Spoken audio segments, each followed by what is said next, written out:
안녕하세요, 트루메카도입니다.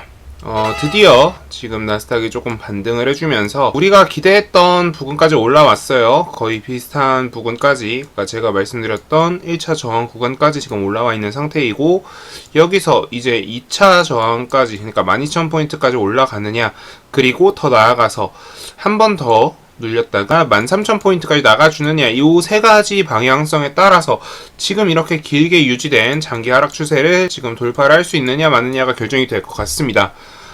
일단 지금 우리가 한 가지 좀 생각해 볼 거는, 이만큼 뺐던 거를 지금 반등을 시켜주는 거는 어쨌든 분명 의지가 있지 않을까, 시장에 의지가 있지 않을까, 그리고 좀 기대를 해볼 만한 부분들이 분명히 있긴 있다, 요런 얘기를 해보면, 지금은 이제 하방 쪽 압력보다는 상방 쪽 압력이 더 커질 것 같긴 합니다. 다만 우리가 FOMC나 우리가 여기서 이제 추세 전환이 아직 안 일어났잖아요. 그러니까 패드워치를 가보셔도 아직 0.75가 우세해요. 그리고 그 다음번 차는 0.25랑 0.5 혹은 0.5랑 0.75겠지만 저는 사실 0.25랑 0.5 쪽에 좀 더 베팅을 하고 있거든요. 아직 이게 안 나와 있다라는 거죠. 그러니까 0.75가 나올 가능성이 어느 정도 되느냐, 이런 것들을 좀 봐야 되는데 아직 그게 안 나와 있어요. 그러니까 시장은 분명히 눈으로 확인하고 이제 베팅을 하려고 할 텐데 아직 우리가 눈으로 확인할 수 있는 상황은 없다라는 거, 그런 부분 때문에 저는 조금 더 옆으로 기다가 올라가지 않을까, 이런 생각을 하고 있어요.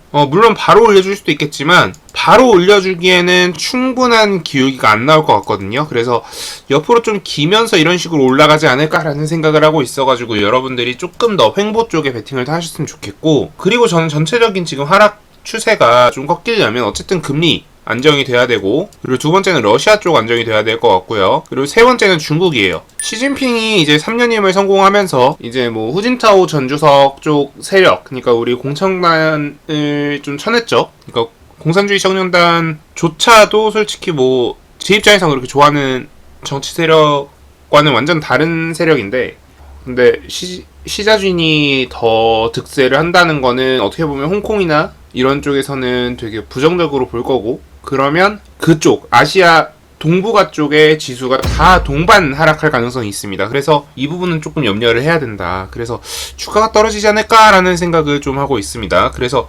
얘네들이 이제 시장 상승을 견인하는데, 얘네가 이제 시장을 하락을 하면 미국은 올라가고 아시아는 떨어지는 요런 아이러니가 일어날 수도 있습니다. 그래서 요런 부분에 대해서 우리가 주의를 해야 되고, 만약에 이렇게 되면 히토류 쪽을 좀 봐야겠죠. 그래서 뭐 요 정도 일단 얘기를 하고요. 오늘 일단 메인 주제는, 우리 어제 제가 영상 업로드 했던 내용이 빠르게 실력 느시는 분들의 공통점이라고 해서 올렸어요. 그런데 사실 일반적으로 그렇게 빠르게 늘지 못해요. 그리고 저는 주식시장에 딱 세 가지 부류가 있다고 생각해요. 빠르게 실력이 늘어서 고수가 되시는 분, 천천히 실력이 늘어서 고수가 되시는 분, 그리고 실력이 늘지 못하고 시장에서 퇴출되시는 분, 이렇게 딱 세 분류가 있다고 생각합니다. 맨 위에는 0.01% 혹은 0.1% 정도가 해당할 거고요. 가장 밑에는 90% 정도가 해당할 거예요. 그럼 나머지는 여기 있는 사람들인데, 내가 여기 있는지 알아야 될 것 같고요, 첫 번째로. 그리고 두 번째로는 내가 만약에 여기 있다면 여기로 가기 위해서는 어떻게 해야 되느냐, 요걸 알아야 될 것 같고요. 그 다음으로는 여기서 이제 이렇게 가야겠죠. 그래서 여기 있는 사람들의 특징, 90%의 특징을 알아보고요. 그리고 그거랑 연계해서, 그러니까 한 9%, 10% 정도 해당하는 사람들, 요 사람들의 특징을 알아볼게요. 그래서 일단 여기 있는 사람들의 특징은요, 앞선 여기서 말씀드렸던 사람들이 가지고 있지 못한 모든 특징을 가지고 있습니다. 손절 못하고요, 정리 못합니다. 그리고 본인의 아이디어나 이런 거에 대해서 공유를 못합니다. 자, 그래서 저는 이 사람들에 대해서 과감하게 이렇게 말씀드릴 수 있습니다. 손절 못하는 뇌동매매. 자, 일단 여기 있는 사람들은요, 특징이 뭐냐면 정리를 못한다고 했잖아요. 재료나 이런 거에 대해서 정리가 안 돼 있는 상태에서 특정 종목을 매매를 합니다. 그럼 무슨 뜻이에요? 뭔가 뉴스가 떴다거나 갑자기 특징주로 올라온다거나, 혹은 뭐 거래량이 갑자기 터진다던가, 이런 이유만으로 갑자기 이 종목에 들어가는 거예요. 우리 이런 걸 뭐라고 해요? 뇌동이라고 해요. 근데 그런 다음에 손절을 안 합니다. 자, 이런 애들의 공통적인 특징, 이런 애들이 다 어디에 있어요? 리딩방에 있습니다. 리딩을 운영하는 사람도 그렇고요, 리딩을 받는 사람도 마찬가지입니다. 정리를 제대로 못하고 손절을 안 줘요. 그러다 보니까 이런 사람들이 90%들이 망하는 겁니다. 자, 그러면 우리가 여기 있는 10% 혹은 그 정도에 해당하는 사람이 되려면 무엇을 해야 되느냐? 일단 최소한 뇌동은 하지 말아야 돼요. 뉴스가 떴다? 재료 파악 안 하고 들어간다? 요거는 하지 말아야 됩니다. 자, 그리고 여기 있는 사람들의 공통적인 특징이 있어요. 올라간다? 어라? 이거 올라가네? 그러면 여기 살려고 해요. 왜? 여기가 있다고 생각하거든. 내가 여기에 있다고 생각하거든요. 그러니까 자신감이 있어요. 여긴 이 사람들의 공통적인 특징, 이 90%의 공통적인 특징은 뭐냐면 항상 자신감에 차 있습니다. 다만 그 자신감에 근거가 없습니다. 우리가 소위 근거 없는 자신감이라고 하죠. 근거 없는 자신감이 항상 넘친다는 특징을 가지고 있어요. 그래서 이런 부분들이 이제 문제가 되는 거예요. 근거 없는 자신감으로 매매를 하는데 결국 이제 그게 손실로 다가온다라는 거죠. 그래서 여기에 해당하는 사람들은 그런 근거 없는 자신감을 가지고 있고, 그럼 여기에서 이 사람들이 되려면, 혹은 내가 이쪽에 있는 사람이라면 자신감의 근거를 항상 가지고 있다라는 거죠.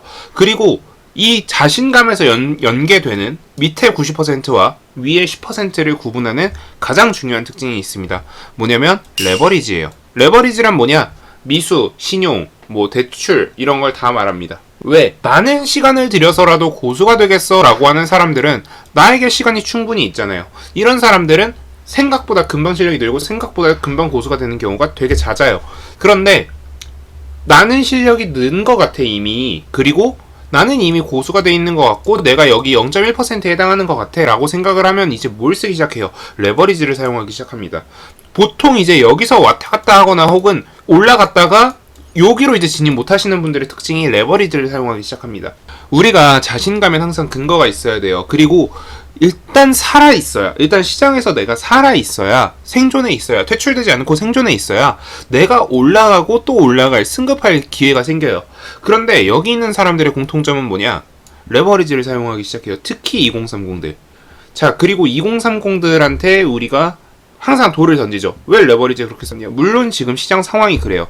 자, 그래서 이 부분에 대해서는 약간 아이러니하긴 하지만, 그러니까 제가 2030을 까거나 2030을 옹호하거나 그 양쪽 입장이 아니긴 하지만 이 사람들의 공통적인 특징을 살펴보니까 레버리지를 사용하더라. 물론 이건 사회적인 문제긴 하지만, 그리고 여기서 이제 확실하게 올라가거나 혹은 여기에 안착해 있는 사람들, 이 사람들의 특징은 뭐더라? 레버리지를 적극적으로 활용하지 않고 확실한 자리에서, 그리고 혹은 사용하지 않는 식으로. 2030 돈 부족하고 집 살려면 돈 많이 들고 그렇지만 그럼에도 불구하고 레버리지를 최대한 활용하지 않으려고 하는구나, 요런 사람들만이 올라가더라. 그래서 지금 위아래 특징들을 좀 설명을 드렸고요. 그리고 뭐 이거 외에도 추가적인 특징들이 있어요. 특히 여기 안착하시는 분들은 개별주보다는 지수를 많이 보더라. 왜? 개별주는 변동성이 일변동성, 그리고 장중 변동성이 굉장히 크지만 지수는 보통 그렇게까지 변동성이 크지 않아요. 그래서 지수로 안정적인 그라운드, 그러니까 공사로 따지면 바닥공사죠. 기초공사를 하고 이렇게 건물을 올리는 사람이랑 기초공사 하지 않고 이런 상태에서 건물을 올리는 사람이랑 누가 더 유리할지 요거 생각해 보시면, 누가 더 잘할지 요걸 잘 생각해 보시면 도움이 될 것 같습니다. 왜 증권사에서 지수부터 아래로 내려가는지 요런 것들을 좀 더 생각해 보셨으면 좋겠습니다. 그래서 저는 여러분들이 최소한 요 자리에는 들어가셨으면 좋겠다. 그래서 여기 있는 근거 없는 자신감이 있고 그로 인해서 레버리지로 매매를 하거나 뉴스나 이런 게 확실하지 않은 상태에서 매매를 하거나 뭐 요런 경우가 아니었으면 좋겠습니다. 만약에 내가 요런 경우라면 요런 걸 고치는 건 금방이니까 한번 좀 고쳐서 좀 더 나은 주식 투자자가 되셨으면 좋겠습니다. 물론 주식 투자자가 아니라 주식 트레이더, 이런 좀 더 투자자나 트레이더나 뭐 결국 한 끗 차이지만 그런 쪽으로 가셔도 저는 여러분들을 응원하겠습니다. 네, 감사합니다. 지금까지 트레이딩룸의 카도였고요. 오늘 영상은 도움되셨다면 구독, 좋아요, 알람 설정, 그리고 댓글 부탁드립니다. 감사합니다.